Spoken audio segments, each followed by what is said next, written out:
Cream ನ ನೀವು ಹೇಗೆ ಸುಲಭವಾಗಿ ಐಸ್ ಕ್ರೀಮ್ ಮೆಷಿನ್ ಇಲ್ದೇನೆ ಮಾಡ್ಕೊಳ್ಬಹುದು ಅಂತ ಹೇಳಿ ತಿಳಿಸ್ಕೊಡೋದಕ್ಕೆ ಈ ವಿಡಿಯೋನ ಮಾಡ್ತಾ ಇದ್ದೀನಿ. ಸೊ ನಿಮ್ಗೆಲ್ಲರಿಗೂ ಖಂಡಿತವಾಗ್ಲೂ ವಿಡಿಯೋ ಇಷ್ಟ ಆದ್ರೆ ನನ್ನ ಚಾನಲ್ಗೆ ಸಬ್ಸ್ಕ್ರೈಬ್ ಮಾಡ್ಕೊಳ್ಳಿ, ಬೆಲ್ ಬಟನ್ ಕೂಡ ರಿಂಗ್ ಮಾಡಿ.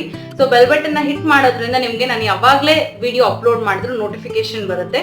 ಸೊ ನೀವು ಈ ಐಸ್ ಕ್ರೀಮ್ ರೆಸಿಪಿನ ಬರೀ 2 ಇಂಗ್ರೀಡಿಯೆಂಟ್ಸ್ ನ ಯೂಸ್ ಮಾಡಿ ಮಾಡ್ಕೊಳ್ಬಹುದು. ಸೊ ತುಂಬಾ ಇಂಟ್ರೆಸ್ಟಿಂಗ್ ಆಗಿದೆ ಅಲ್ವಾ?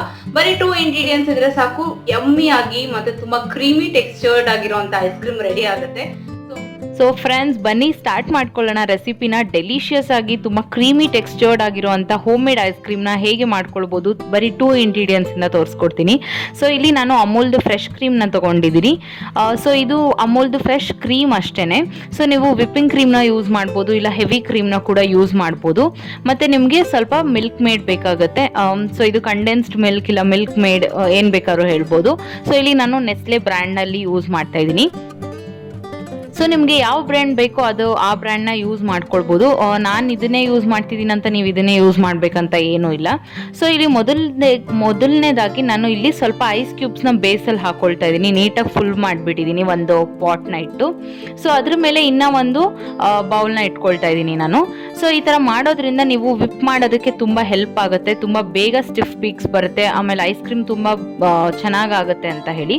ಸೊ ಈ ಸ್ಟೆಪ್ನ ನೀವು ಬೇಕಂದರೆ ಫಾಲೋ ಮಾಡಿ, ಇಲ್ಲ ಸ್ಕಿಪ್ ಕೂಡ ಮಾಡಿ, ಹಾಗೆ ಕೂಡ ಬೀಟ್ ಮಾಡ್ಬೋದು. ಬಟ್ ತುಂಬ ಚೆನ್ನಾಗಾಗುತ್ತೆ ಮತ್ತು ಫಾಸ್ಟಾಗಿ ಐಸ್ ಕ್ರೀಮ್ ಪ್ರಿಪೇರ್ ಆಗುತ್ತೆ ಅಂತ ನಾನು ಈ ಥರ ಮಾಡ್ತಾ ಇರೋದು.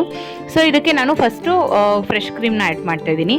ಸೊ ಫಸ್ಟೇ ನೀವು ಕಂಡೆನ್ಸ್ ಮಿಲ್ಕ್ನ ಆ್ಯಡ್ ಮಾಡಬಾರ್ದು, ಫಸ್ಟ್ ಫ್ರೆಶ್ ಕ್ರೀಮ್ನ ಆ್ಯಡ್ ಮಾಡ್ಕೊಳ್ಬೇಕು. ಸೊ ನಿಮಗೆ ವೆನಿಲಾ ಐಸ್ ಕ್ರೀಮ್ನ ಕೂಡ ಈ ರೆಸಿಪಿಯಲ್ಲಿ ತೋರಿಸ್ದಂಗೆ ಆಗುತ್ತೆ.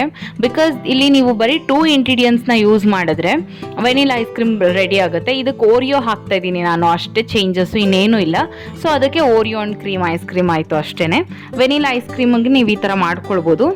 ಸೊ ವೆನಿಲಾ ಎಸೆನ್ಸ್ ಎಲ್ಲ ಹಾಕ್ತಾರೆ, ಬಟ್ ನಾನು ಇಲ್ಲಿ ಎಸೆನ್ಸ್ ಎಲ್ಲ ಯೂಸ್ ಮಾಡಿಲ್ಲ, ಹಾಗೇ ಮಾಡ್ತಿದ್ದೀನಿ. ನಿಮಗೆ ಬೇಕಂದ್ರೆ ಆ್ಯಡ್ ಮಾಡ್ಕೊಳ್ಬೋದು, ಅದು ಆಪ್ಷನಲ್ಲು. ಸೊ ಇಲ್ಲಿ ನಾನು ನನ್ನ ಮೆಷಿನಲ್ಲಿರುವಂಥ ಹೈಯೆಸ್ಟ್ ಸ್ಪೀಡ್ ಬಂದು 7. ಸೊ 7ಗಿಟ್ಟು ನೀಟಾಗಿ ಬೀಟ್ ಮಾಡ್ಕೊಳ್ತಾ ಇದ್ದೀನಿ, ಅಂದರೆ ವಿಪ್ ಮಾಡ್ತಾ ಇದ್ದೀನಿ ಕ್ರೀಮ್ನ. ಸೊ ಹೈ ಸ್ಪೀಡಲ್ಲೇ ವಿಪ್ ಮಾಡಬೇಕಾಗತ್ತೆ ವಿಪ್ ಮಾಡಬೇಕಾದ್ರೆ, ಯಾವುದೇ ಕ್ರೀಮ್ನ ನೀವು ವಿಪ್ ಮಾಡಬೇಕಾದ್ರೆ. ಸೊ ಈ ಮಿಷಿನ್ದು ರಿವ್ಯೂ ಕೂಡ ಮಾಡ್ತಾ ಇದ್ದೀನಿ ನಾನು, ಆ ವಿಡಿಯೋ ನೆಕ್ಸ್ಟ್ ಬರುತ್ತೆ ನಿಮಗೆ. ಸೊ ಇದ್ರದ್ದು ರಿವ್ಯೂ ವಿಡಿಯೋ ನಿಮಗೆ ನಾನು ಡಿಫ್ರೆಂಟ್ ಐಸ್ ಕ್ರೀಮ್ ರೆಸಿಪೀಸ್ನ ಕೂಡ ಶೇರ್ ಮಾಡಬೇಕಂತ ಅಂದ್ಕೊಂಡಿದ್ದೀನಿ. ಆ್ಯಕ್ಚುಲಿ ಈ ಬ್ಲೆಂಡರ್ ತೊಗೊಂಡಿದ್ದೆ ಅದಕ್ಕೋಸ್ಕರ. ಸೊ ನಿಮ್ಗೇನಾದರೂ ಇಂಟ್ರೆಸ್ಟ್ ಇದ್ದರೆ ನನಗೆ ಕಮೆಂಟ್ ಸೆಕ್ಷನಲ್ಲಿ ತಿಳಿಸಿ. ಸೊ ಇನ್ನೂ ಸ್ಟಿಫ್ ಪೀಕ್ಸ್ ಬಂದಿಲ್ಲ, ನೀವು ನೋಡ್ತಾ ಇರ್ಬೋದು. ಸೊ ನಾನು ಒಟ್ಟಿಗೆ ಕಂಡೆನ್ಸ್ ಮಿಲ್ಕ್ನ ಆ್ಯಡ್ ಮಾಡಲ್ಲ. ಸೊ 1 ಟೇಬಲ್ ಸ್ಪೂನ್ ಆ ಥರ ಆ್ಯಡ್ ಮಾಡ್ತಾ ಹೋಗ್ತೀನಿ. ಸೊ ನೀವು ಸ್ವೀಟ್ನೆಸ್ ಅಕಾರ್ಡಿಂಗ್ಲಿ ಆ್ಯಡ್ ಮಾಡ್ಬೋದು. ಶುಗರ್ ಎಲ್ಲ ಆ್ಯಡ್ ಮಾಡಿಬಿಟ್ರೆ ಏನಾಗುತ್ತಂದರೆ ಅದು ಮೆಲ್ಟ್ ಆಗಲ್ಲ. ನೀವು ಶುಗರ್ ಪೌಡರ್ನ ಹಾಕಿದ್ರೂ ಕೂಡ ಮೆಲ್ಟ್ ಆಗಲ್ಲ, ಮತ್ತು ಕ್ರೀಮಿ ಟೆಕ್ಸ್ಚರ್ಡ್ ಆಗಿ ಬರಲ್ಲ. ಸೊ ಮಿಲ್ಕ್ ಮೇಡ್ನ ಅದಕ್ಕೋಸ್ಕರನೇ ಯೂಸ್ ಮಾಡೋದು. ಸ್ವಲ್ಪ ಕ್ರೀಮಿಯಾಗಿ ಬಜಾರ್ ಥರನೇ ಒಂದು ಐಸ್ ಕ್ರೀಮ್ ಬರುತ್ತೆ.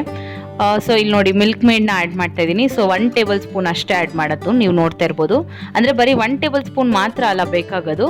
ಸೊ ಟೇಬಲ್ ವೈಸ್ ಹಾಕ್ಕೊಳ್ತಾ ಹೋಗಬೇಕು. ಒಟ್ಟಿಗೆ ಹಾಕಿಬಿಟ್ರೆ ಸ್ವಲ್ಪ ಲಿಕ್ವಿಡ್ ಆಗಿಬಿಡುತ್ತೆ, ಅದಕ್ಕೋಸ್ಕರ ಜಸ್ಟು ಹಾಗೆ ಒಂದು ಮಿಕ್ಸ್ ಕೊಟ್ಟು ಆಮೇಲೆ ವಿಪ್ ಮಾಡ್ತೀನಿ ಮತ್ತೆ. ಸೊ ಇನ್ನೂ ಸ್ಟಿಫ್ ಪೀಕ್ಸ್ ಬಂದಿಲ್ಲ, ನೀವು ನೋಡ್ಬೋದು ಲಿಕ್ವಿಡಿಯಾಗೇ ಇದೆ. ಏನಂದರೆ ನೀವು ಇವಾಗ ತೊಗೊಂಡಿರೋ ಕ್ರೀಮು ಡಬಲ್ ಆಗಬೇಕು, ಅಲ್ಲಿವರೆಗೂ ವಿಪ್ ಮಾಡಿ. ಸೊ ಎಲ್ಲದರಲ್ಲೂ ಸ್ಟಿಫ್ ಪೀಕ್ಸ್ ಬರಲ್ಲ, ಅಂದರೆ ಹೆವಿ ಕ್ರೀಮಲ್ಲಿ ನಿಮಗೆ ಸ್ಟಿಫ್ ಪೀಕ್ಸ್ ಬರುತ್ತೆ. ಇದು ಹೆವಿ ಕ್ರೀಮ್ ಅಲ್ವಲ್ಲ, ಅದಕ್ಕೋಸ್ಕರ ಸ್ಟಿಫ್ ಪೀಕ್ಸ್ ಬರೋದಿಲ್ಲ, ಲಿಕ್ವಿಡ್ ಆಗೇ ಇರುತ್ತೆ. But double in the size ಆಗಿರುತ್ತೆ. ಸೊ ಡಬಲ್ ಇನ್ ಸೈಜ್ ಆಗೋವರೆಗೂ ನೀವು ನೀಟಾಗಿ ಈ ಥರನೇ ನಾನು ತೋರಿಸೋ ಥರ ವಿಪ್ ಮಾಡ್ಕೊಳ್ತಾ ಹೋಗಬೇಕಾಗತ್ತೆ. ಸೊ ಕಂಡೆನ್ಸ್ ಮಿಲ್ಕ್ ಬಗ್ಗೆ ಹೇಳ್ತಿದೆ. ಕಂಡೆನ್ಸ್ ಮಿಲ್ಕ್ ಏನಕ್ಕೆ ಆ್ಯಡ್ ಮಾಡ್ತಾ ಇರೋದಂದರೆ ಶುಗರ್ ನೀಟಾಗಿ ಡಿಸಾಲ್ವ್ ಆಗಲ್ಲ, ಮತ್ತು ಒಂಥರ ಐಸ್ ಕ್ರೀಮ್ ತುಂಬ ಗಟ್ಟಿಯಾಗಿ ಉಳಿಯುತ್ತೆ. ಮತ್ತು ಶುಗರ್ ಎಲ್ಲ ಏನಾಗ್ಬಿಡುತ್ತೆ ಅಂದರೆ ತಳ್ದಲ್ಲಿ ಹೋಗಿ ಕುತ್ಕೊಂಡು ಬಿಡುತ್ತೆ. ಸೊ ಅದಕ್ಕೋಸ್ಕರನೇ ಕಂಡೆನ್ಸ್ ಮಿಲ್ಕ್ನ ಯೂಸ್ ಮಾಡೋದು. ನೀವು ಶುಗರ್ ಕೂಡ ಯೂಸ್ ಮಾಡ್ಬೋದು, ಹಾಗೇನಿಲ್ಲ. ಬಟ್ ಕಂಡೆನ್ಸ್ ಮಿಲ್ಕ್ ಯೂಸ್ ಮಾಡಿದ್ರೆ ಬೆಸ್ಟ್. ನಿಮಗೆ ಹೊರಗಡೆ ಹೇಗೆ ಸಿಗುತ್ತೋ ಐಸ್ ಕ್ರೀಮ್ ಆ ಥರ ಸಿಗುತ್ತೆ ಅಂತ ಹೇಳ್ಬೋದು. ಸೊ ಇವಾಗ ಕಂಪ್ಲೀಟ್ ಆಗಿದೆ ನನ್ನ ವಿಪ್ಪಿಂಗ್ ಪ್ರೋಸೆಸ್ ಎಲ್ಲ. ಸೊ ಇವಾಗ ನೋಡಿ 10 ರೂಪೀಸ್ದು ಓರಿಯೋ ಪ್ಯಾಕೆಟ್ ತೊಗೊಂಡಿದ್ದೀನಿ. ಇಲ್ಲಿ ನನಗೆ ವೆನಿಲಾ ಫ್ಲೇವರ್ ಸಿಗಲಿಲ್ಲ, ಸೊ ಸ್ಟ್ರಾಬೆರಿ ಫ್ಲೇವರ್ಸ್ದು ಕ್ರೀಮ್ನ ಹಾಕಿದೆ, ಹಾಗೆ ಬರೀ ಬಿಸ್ಕೆಟ್ಸ್ನ ಮಾತ್ರ ಹಾಕಿದ್ದೀನಿ. ಸೊ ನೀವು ಫ್ಲೇವರ್ ವೈಸ್ ತೊಗೊಳ್ಬೋದು, ಚಾಕ್ಲೇಟ್ ಬೇಕಾದರೂ ಚಾಕ್ಲೇಟ್ ತೊಗೊಳ್ಬೋದು, ಆ ಥರ. ಸೊ ನೋಡಿ ಇವಾಗ ಆ್ಯಡ್ ಮಾಡಾದ್ಮೇಲೆ ಸ್ವಲ್ಪ ಜಸ್ಟ್ ಹೀಗೆ ಮಿಕ್ಸ್ ಮಾಡಬೇಕು. ತುಂಬ ಹಾರ್ಡಾಗಿ ಮಿಕ್ಸ್ ಮಾಡೋಕ್ಕೆ ಹೋಗಬೇಡಿ, ಜಸ್ಟ್ ಸ್ವಲ್ಪ ಮಿಕ್ಸ್ ಮಾಡಬೇಕು ಅಷ್ಟೇ. ಇಲ್ಲಾಂದರೆ ನೀವು ಐಸ್ ಕ್ರೀಮ್ ಟೆಕ್ಸ್ಚರ್ ಏನಿದೆ ಅದೆಲ್ಲ ಬರೋದಿಲ್ಲ, ಅದಕ್ಕೋಸ್ಕರನೇ. ಸೊ ಈ ಥರ ಏರ್ ಟೈಟ್ ಕಂಟೈನರ್ನ ತೊಗೊಂಡಿದ್ದೀನಿ. ಸೊ ನೋಡ್ಬೋದು ನೀವು, ಇಲ್ಲ ಗ್ಲಾಸ್ ಬೌಲ್ ಯಾವ್ದು ಬೇಕಾದರೂ ತೊಗೊಳ್ಬೋದು, ಇಲ್ಲ ಪ್ಲಾಸ್ಟಿಕ್ದು ಏನು ಬೇಕಾದ್ರೂ ತೊಗೊಳ್ಬೋದು ನೀವು. ಸ್ಟೀಲ್ ಮಾತ್ರ ಒಂದು ಸ್ವಲ್ಪ ಅವಾಯ್ಡ್ ಮಾಡಿ. ಸೊ ನೋಡಿ ಇದಕ್ಕೆ ಪೂರ್ತಿ ಡಿಶ್ ಔಟ್ ಮಾಡಿದ್ದೀನಿ. ಈಗ ಫ್ರೀಸ್ ಮಾಡಿಬಿಡೋಣ 6 to 8 hours ಫ್ರೀಸರಲ್ಲಿ.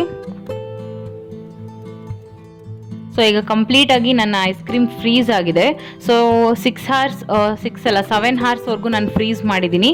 ಸೊ ಚೆಕ್ ಮಾಡಿ ನೋಡಿದ್ದೀನಿ, ಈಗ ನೀಟಾಗಿ ಕಂಪ್ಲೀಟಾಗಿ ಫ್ರೀಸ್ ಆಗಿದೆ.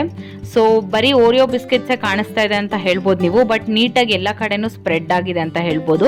ಸೊ ನನ್ನ ಹತ್ರ ಸ್ಕೂಪರ್ ಇಲ್ಲ, ಸೊ ನಾನು ಇಲ್ಲಿ ಸೂಪ್ ಕುಡಿಯೋಂಥ ಸ್ಪೂನಲ್ಲೇ ಸ್ಕೂಪ್ ಮಾಡ್ತಾ ಇದ್ದೀನಿ, ನೀವು ನೋಡ್ತಾ ಇರ್ಬೋದು.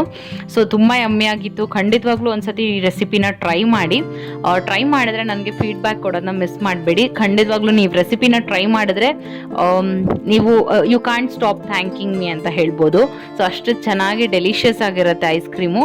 ಸೊ ತುಂಬ ಯಮ್ಮಿಯಾಗಿ ಓರಿಯೋ ಅಂಡ್ ಕ್ರೀಮ್ ಐಸ್ ಕ್ರೀಮ್ನ ಹೇಗೆ ಮಾಡ್ಕೊಳ್ಬೋದು ಅಂತ ಹೇಳಿ ಈ ವಿಡಿಯೋಲಿ ತಿಳಿಸ್ಕೊಟ್ಟಿದ್ದೀನಿ.